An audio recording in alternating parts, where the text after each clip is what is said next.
हम अपने आसपास बहुत तरह की क्रियाएं देखते हैं। इसमें से बहुत सारी क्रियाएं जो हैं वो भौतिक रूप से होती हैं, बहुत सारी क्रियाएं जो है वो रासायनिक रूप से होती हैं, या हम कहें कि किसी किसी वस्तु में भौतिक परिवर्तन देखने को मिलता है और कहीं कहीं पर हम देखते हैं रासायनिक परिवर्तन होते हैं। अब हम कुछ ऐसी अभिक्रियाओं के बारे में जानेंगे जो कि अलग तरह के होती हैं, जिनमें कुछ न कुछ परिवर्तन होता है, जहाँ पर कुछ नया होता है। यह नया जो है वो किस तरीके से होता है, इन सभी परिवर्तनों को जानने के लिए हमें ये जानना आवश्यक है कि वास्तव में रासायनिक अभिक्रियाएं क्या होती हैं। तो इस अध्याय का नाम रासायनिक अभिक्रिया एवं समीकरण है। चूँकि कभी भी जब दो या दो से अधिक पदार्थ आपस में क्रिया करते हैं तो कुछ नया बनता है, एक नए पदार्थ की उत्पत्ति होती है। अब जब ये नया पदार्थ बनता है तो इस नए पदार्थ के बनते समय बहुत सारे परिवर्तन होते हैं। ये परिवर्तन कई तरीके से हो सकते हैं, या तो उस पदार्थ की अवस्था में परिवर्तन हो सकता है, या उसके रंग में परिवर्तन हो सकता है, या उसमें कुछ अवक्षेप बन सकते हैं, या ताप में परिवर्तन देखने को मिलता है। कई बार हम देखते हैं कि ऐसे परिवर्तनों में गैस भी उत्पन्न होती है। तो वास्तव में ये जितने भी हमने देखा कि परिवर्तन के प्रकार है या परिवर्तन हो रहा है, इसको हम माप पा रहे हैं या इसके क्या मापदंड हैं, इसे जानने के लिए हमने अलग अलग वर्गों में से देखा कि अवस्था परिवर्तन भी हो सकता है, उस पदार्थ का रंग परिवर्तन हो सकता है, उसके ताप में परिवर्तन हो सकता है, या अवक्षेप बन सकता है, या उन अभिक्रियाओं में कुछ गैस भी निकल सकती है। तो इन सभी वर्गों को जब हमने देखा तो कुछ उदाहरणों को भी अगर हम इसके साथ साथ देखेंगे तो शायद बहुत अच्छे से यह समझ पाएंगे कि वास्तव में रासायनिक अभिक्रियाएं क्या होती हैं। तो जब भी कोई रासायनिक अभिक्रिया होती है तो कुछ नया बनता है, और जो जिन पदार्थों से ये नए पदार्थ की उत्पत्ति होती है उस नए पदार्थ में कुछ न कुछ परिवर्तन देखने को मिलता है। अपने पूर्ववत जो भी पदार्थ है जिनसे वो बना है उसकी तुलना में वहाँ कुछ नया हमें देखने को मिलता है। तो सबसे पहले हम पहले वर्ग में देखेंगे कि यदि अवस्था परिवर्तन हो रहा है तो कैसी कैसी क्रियाएं हमारे आसपास देखने को मिलती हैं। कुछ उदाहरण उसमें से हम देखेंगे। हम अपने दैनिक जीवन में बहुत सारे और उदाहरण भी देखते हैं। यहाँ हम कुछ उदाहरणों को लेकर पढ़ेंगे या समझने का प्रयास करेंगे कि वास्तव में जो रासायनिक अभिक्रियाएं होती हैं वह अवस्था परिवर्तन के माध्यम से कैसे हम उसे समझ पाते हैं कि यहाँ पर रासायनिक अभिक्रिया हो रही है। जैसे दूध का दही बन जाना। दूध जब हम पीते हैं तो यह मीठा होता है, और जब हम देखते हैं ये दही बन गया तो दही बन गया यानी यहाँ पर ये खट्टा भी हो गया, यानी यहाँ पे स्वाद में भी परिवर्तन आया, और साथ ही साथ दूध जो है वो पूरी तरह से द्रव रूप में है, और दही जो है वो यहाँ पर हम देख रहे हैं अर्ध ठोस अवस्था में हमें दिखाई देता है या कोलॉइड रूप में दिखाई देता है।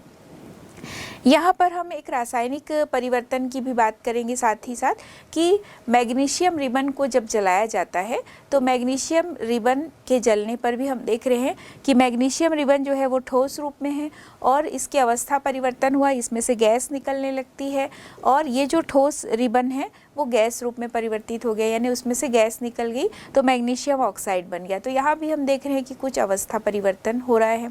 साथ ही फुलझड़ी जब जलती है, फुलझड़ी का दहन होता है, वह भी अवस्था परिवर्तन का ही एक उदाहरण होगा। साथ ही मोमबत्ती का जलना, जब मोमबत्ती जलता है मोमबत्ती पिघलने लगती है, मोमबत्ती जलकर उसमें से कुछ गैसेस निकलती है, जलवाष्प निकलते हैं, तो इस तरह से मोमबत्ती का जलना भी एक अवस्था परिवर्तन वाला रासायनिक अभिक्रिया होगा। साथ ही अंडे को उबालते हैं तो अंडे की जो अवस्था है उसमें भी परिवर्तन देखने को मिलती है, यानी पूरी तरह से जो उसका संगठन है वो भी हम देखते हैं कि बदल रहा है, साथ ही उसकी अवस्था में भी परिवर्तन होता है। केक बनता है, जब केक बनाते हैं तो केक बनाने के लिए जो सामग्री हम यूज़ करते हैं और केक बनने के बाद जो स्थिति होती है वो भी एक अवस्था परिवर्तन का ही उदाहरण है कि यहाँ भी रासायनिक अभिक्रिया हो रही है। साथ ही भोजन जब हम पकाते हैं तो भोजन पकाते समय भी हम देखते हैं कि यहाँ भोजन पकाने से पहले यह अलग तरीके से और पकाने के बाद इसकी अवस्था बदल गई। तो ये भी एक रासायनिक परिवर्तन का बहुत अच्छा उदाहरण होगा, जहाँ पर अवस्था परिवर्तन हम देख पा रहे हैं।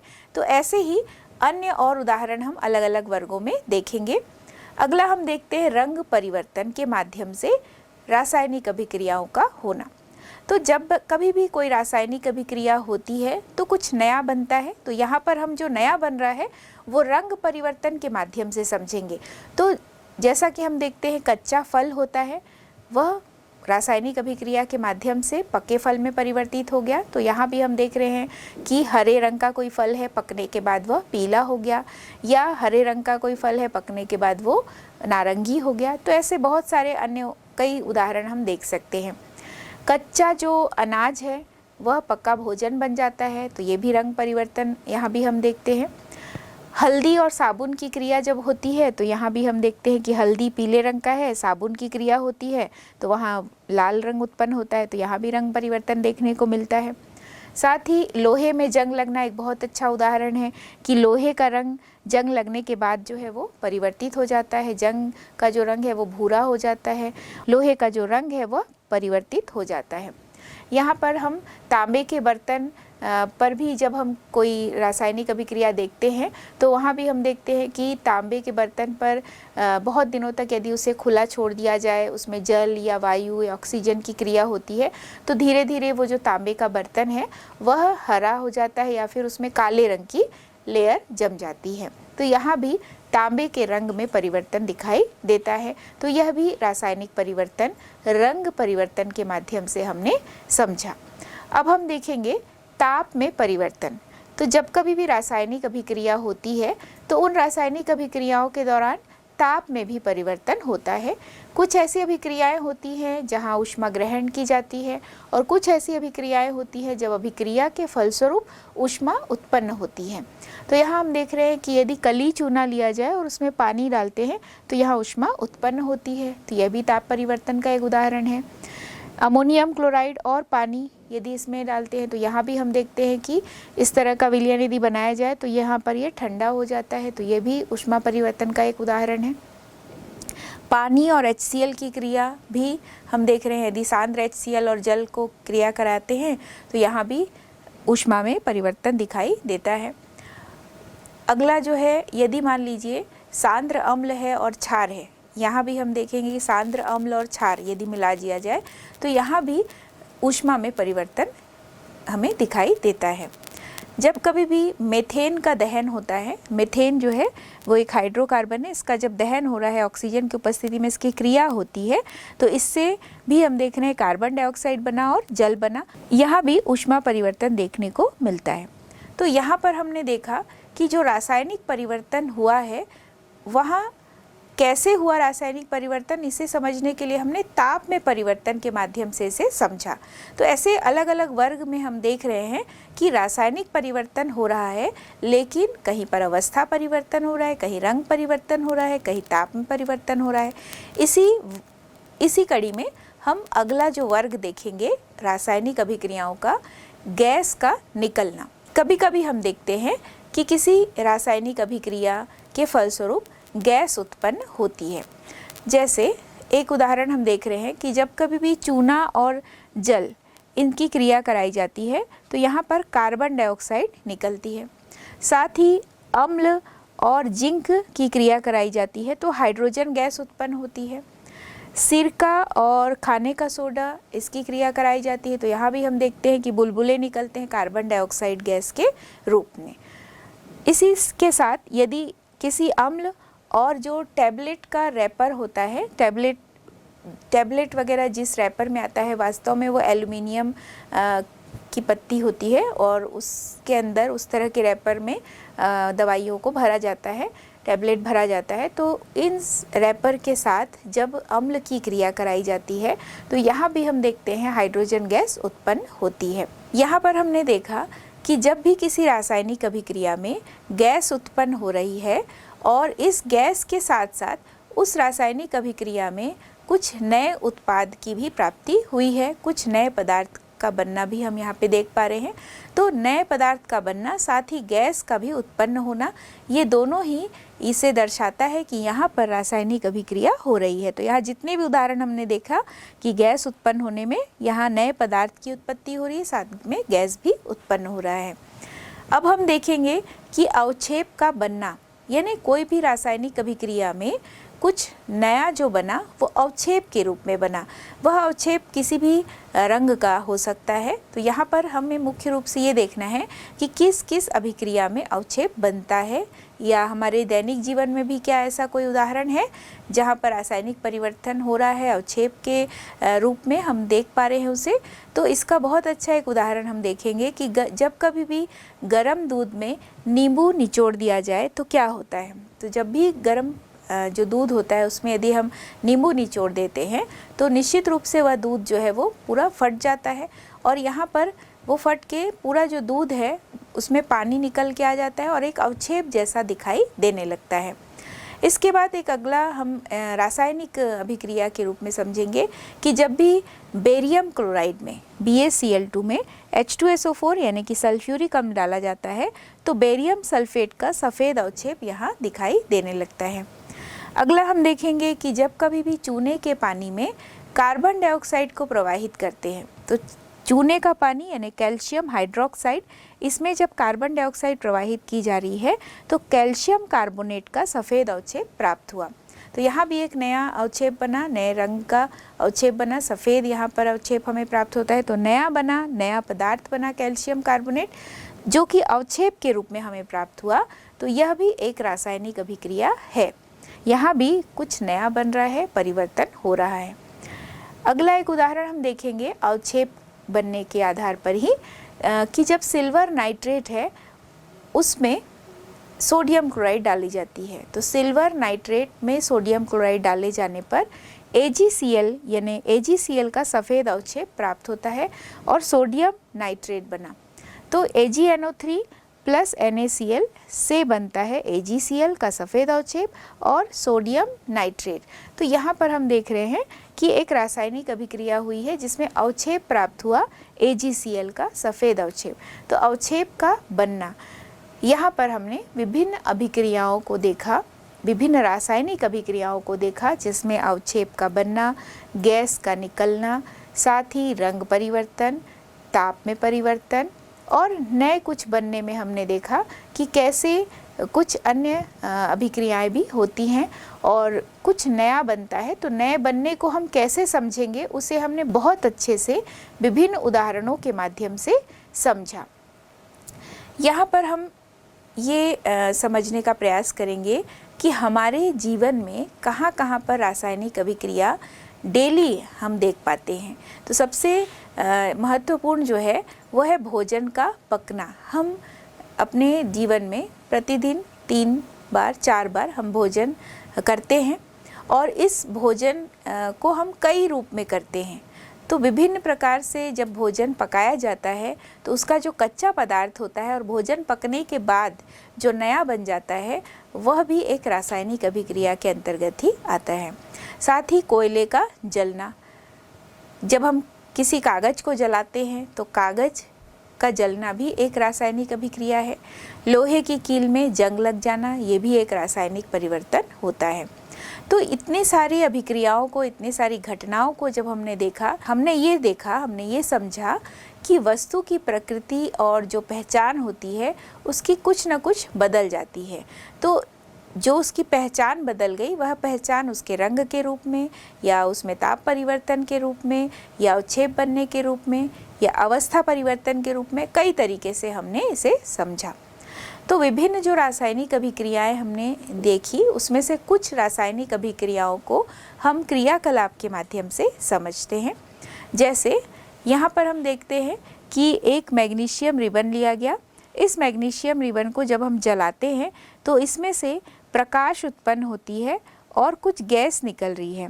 तो ये जो मैग्नीशियम रिबन है, जब इसे जलाया जाता है, इसका दहन किया जाता है तो वायु के साथ यानी ऑक्सीजन के साथ क्रिया करके, वायु में उपस्थित ऑक्सीजन के साथ क्रिया करके ये जो मैग्नीशियम रिबन है यह मैग्नीशियम ऑक्साइड में परिवर्तित हो जाता है। तो यहाँ हम देख रहे हैं कि सफ़ेद पाउडर के रूप में ये जलने के बाद इस वॉच ग्लास में इकट्ठा हो रहा है। अब यहाँ पर उसकी अवस्था भी परिवर्तित हो गई। पहले वह एक ठोस रूप में था, रिबन के रूप में था। जैसे ही उसे जलाया गया वह पाउडर या चूर्ण रूप में आ जाता है, सफ़ेद रंग का चूर्ण बन जाता है और साथ ही प्रकाश भी उत्पन्न हो रही है। और मैग्नीशियम ऑक्साइड जो बना, यह मैग्नीशियम ऑक्साइड क्षारीय प्रवृत्ति का होता है। जब इसमें हम लिटमस पेपर लगाते हैं तो यहाँ हम देखते हैं कि जो लाल लिटमस पेपर है वह नीले लिटमस में परिवर्तित हो गया, यानी मैग्नीशियम ऑक्साइड जो बना, यह मैग्नीशियम ऑक्साइड क्षारीय प्रवृत्ति का होता है, जो कि लाल लिटमस पेपर को नीले लिटमस पेपर में परिवर्तित कर देता है। अब हम इस क्रियाकलाप को करके भी देखेंगे, मैग्नीशियम रिबन किस तरह से जलता है और कैसे मैग्नीशियम ऑक्साइड में वह परिवर्तित होता है। हेलो बच्चों, इस अध्याय में रासायनिक अभिक्रिया के लक्षण और उसके प्रकार को समझने के लिए हम बहुत सारे क्रियाकलाप करेंगे। तो चलिए हम इस क्रियाकलाप से अपनी शुरुआत करते हैं। इस क्रियाकलाप के लिए हमें जिन चीज़ों की आवश्यकता होगी उसमें सबसे पहले ये देखिए, मेरे पास ये है मैग्नीशियम रिबन जो लगभग 2 सेंटीमीटर लंबी है और इसे हमने चिमटी की सहायता से इस प्रकार फंसा रखा है। और ये देखिए स्पिरिट लैम्प, इसको जलाने के लिए माचिस, पानी, पेट्री डिश और देखिए ये क्या है मेरे पास, ये है लिटमस पेपर, ये नीले रंग का और एक लाल रंग का। इसकी ज़रूरत हमें कब पड़ती है? बिल्कुल सही, विलयन की प्रकृति जानने के लिए। कोई विलयन जो है वो अम्लीय है या क्षारीय, इसकी जानकारी हमें लिटमस पेपर की सहायता से ही होती है। तो चलिए क्रियाकलाप की शुरुआत करते हैं और स्पिरिट लैम्प को जला लेते हैं।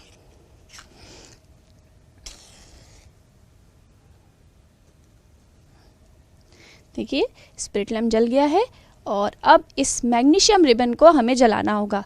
पर बच्चों ध्यान रखें कि जो मैग्नीशियम रिबन है इसे प्रयोग से पहले आप रेतमाल पेपर से रगड़कर अच्छी तरह साफ कर लें और साथ ही आपको ध्यान रखना होगा कि इसे जलाते समय आप अपनी आंखों को जितना हो सके उतना दूर रखें।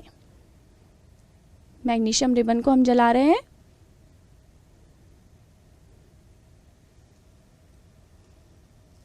ये देखिए, ये मैग्नीशियम रिबन सफ़ेद धुएं के साथ जल रही है। हमें अपने आंखों को दूर रखना होगा और ये जो राख हमें प्राप्त हुई है इसे हम पेट्री डिश में एकत्रित कर लेते हैं।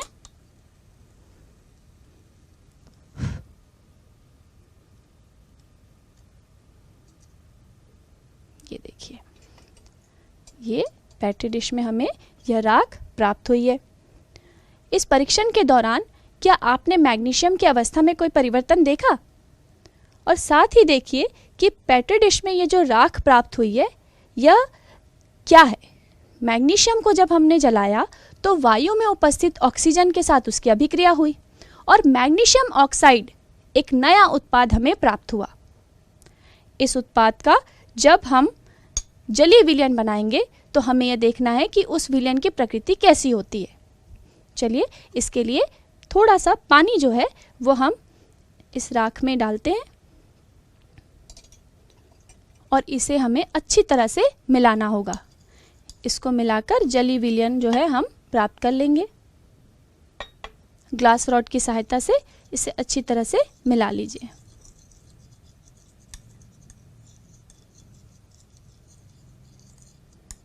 यह विलयन हमारा प्राप्त हो गया है। अब इस विलयन की प्रकृति जो है वो हमें जांचनी है। कौन मदद करेगा हमारी? लिटमस पेपर, बिल्कुल सही। हम नीले लिटमस पेपर से शुरू कर रहे हैं। नीले लिटमस पेपर को इस विलयन पर इस प्रकार से हमने डाल दिया है।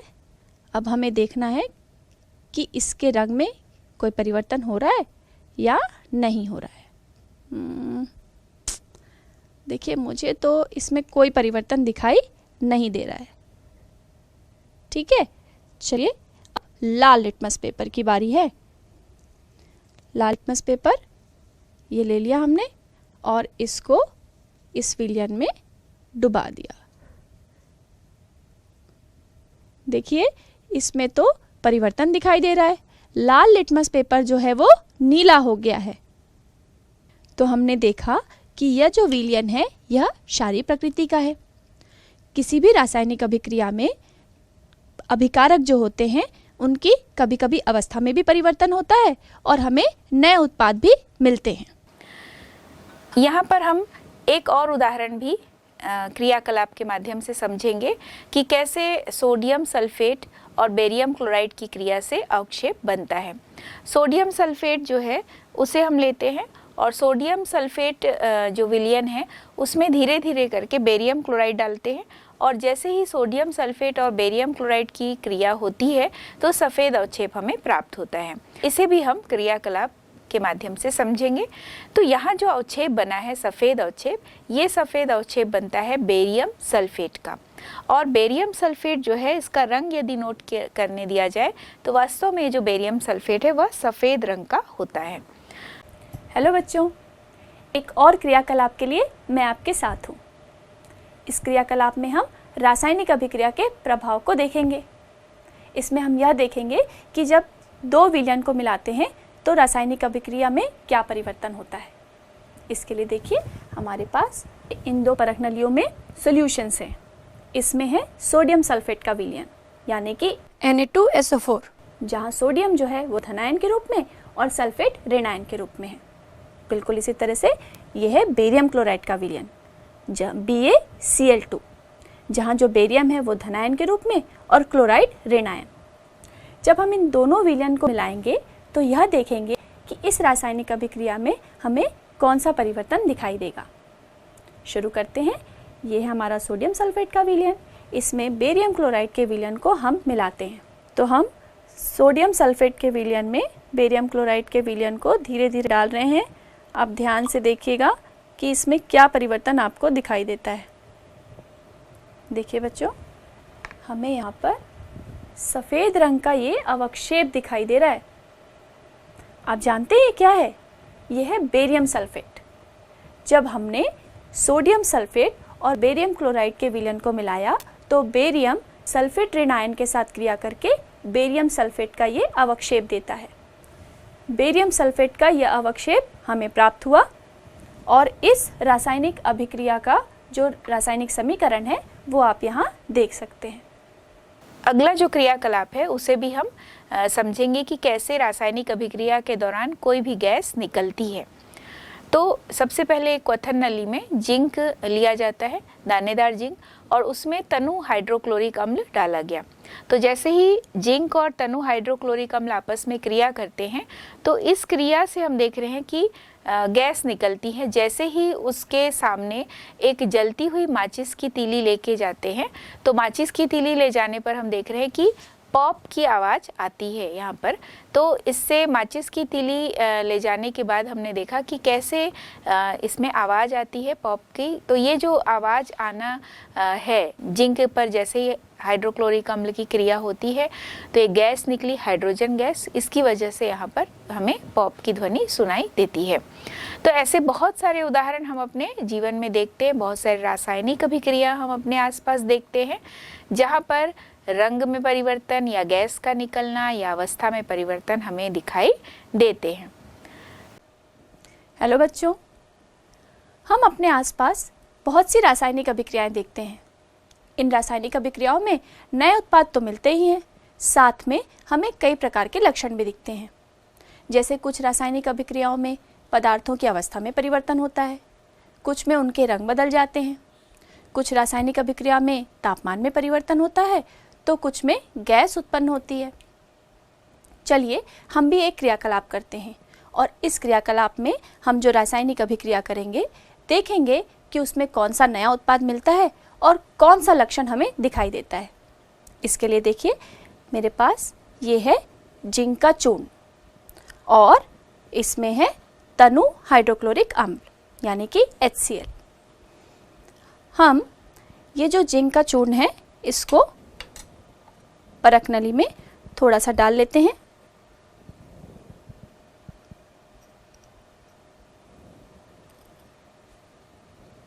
और अब क्योंकि हम तनु HCl यानी कि एसिड यूज़ करने जा रहे हैं तो हम होल्डर की सहायता से पहले इसे फंसा लेते हैं।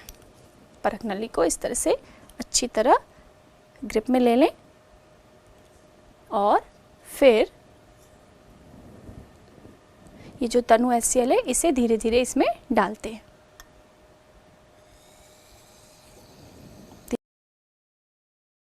देखिए बच्चों, जिंक के आसपास आपको ये क्रिया दिखाई दे रही है ना। चलिए एक और काम करते हैं, हम इसे इस प्रकार से रखकर इसके पास माचिस जो है, माचिस की तीली जलाकर ले जाते हैं। देखिएगा ध्यान से क्या होता है। देखो बच्चों, आपको ये लौ बढ़ती हुई दिखाई दे रही है। देखिए ध्यान से, आप ध्यान से कीजिएगा इसको। तो हमने देखा कि जब जलती हुई माचिस की तीली को हम परख नली के मुख पर ले गए तो उसकी लौ बढ़ गई। आप जानते हैं ऐसा क्यों हुआ? इसका कारण ये है कि जब जिंक तनु HCl से अभिक्रिया करता है तो जिंक क्लोराइड बनता है और साथ में हाइड्रोजन गैस जो है वो इस परख नली से निकलने लगी, जिसके कारण जो माचिस की तीली की जो लौ थी वो बढ़ गई थी। क्योंकि हाइड्रोजन गैस ज्वलनशील भी है, तो इस रासायनिक अभिक्रिया का जो समीकरण है वो भी आप यहाँ पर देख सकते हैं।